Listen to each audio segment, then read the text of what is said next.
दोस्तों, आप सभी का स्वागत है फिर से हमारे YouTube चैनल ज्ञान सागर पर। गौतम बुद्ध की श्रृंखला को आगे बढ़ाते हुए आज आपको छठी कहानी सुनाते हैं, जिसका नाम है बंदर का हृदय की कहानी। तो आइए सुनते हैं बिना देर किए आज की ये कहानी। किसी नदी के तट पर एक वन था। उस वन में एक बंदर निवास करता था, जो वन के फल आदि खाकर अपना निर्वाह करता था। नदी में एक टापू भी था और टापू और तट के बीच में एक बड़ी सी चट्टान भी थी। जब कभी बंदर को टापू के फल खाने की इच्छा होती, वह उस चट्टान पर, उस टापू पर पहुंच जाता और जी भर अपने मनचाहे फलों का आनंद उठाता। उसी नदी में घड़ियालों का एक जोड़ी भी रहती थी। जब भी वह उस हृष्ट पुष्ट बंदर को मीठे रसीले फलों का आनंद उठाते देखती, तो उसके मन में उस बंदर के हृदय को खाने की तीव्र इच्छा उठती। एक दिन उसने नर घड़ियाल से कहा, प्रिय, अगर तुम मुझसे प्रेम करते हो तो मुझे उसका हृदय खिलाकर दिखा दो। नर घड़ियाल ने उसकी बात मान ली। दूसरे दिन बंदर जैसे ही टापू पर पहुंचा, नर घड़ियाल टापू और तट के बीच के चट्टान के निचले हिस्से पर चिपक गया। वह बंदर एक बुद्धिमान प्राणी था।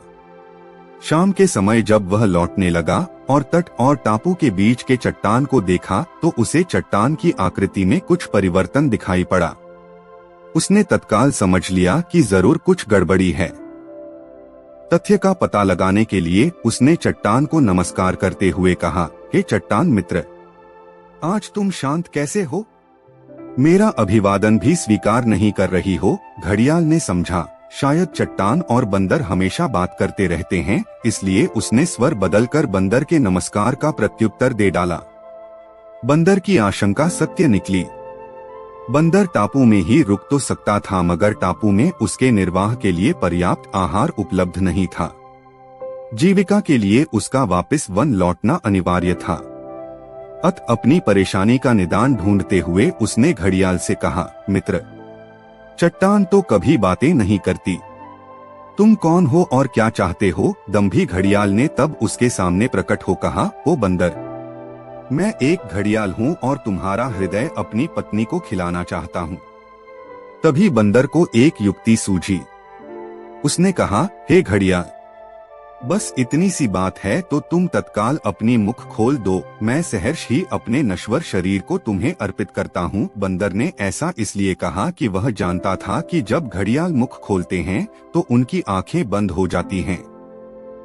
फिर जैसे ही घड़ियाल ने अपना मुख खोला, बंदर ने तेजी से एक छलांग उसके सिर पर मारी और दूसरी छलांग में नदी के तट पर जा पहुंचा। इस प्रकार अपनी सूझबूझ और बुद्धिमानी से बंदर ने अपने प्राण बचा लिए। तो दोस्तों, उम्मीद है आपको ये हमारी कहानी पसंद आई होगी। ऐसी ही और कहानियाँ सुनने के लिए हमारे चैनल को सब्सक्राइब जरूर कर लेवे। वापस मिलते हैं ऐसी ही एक और कहानी के साथ। तब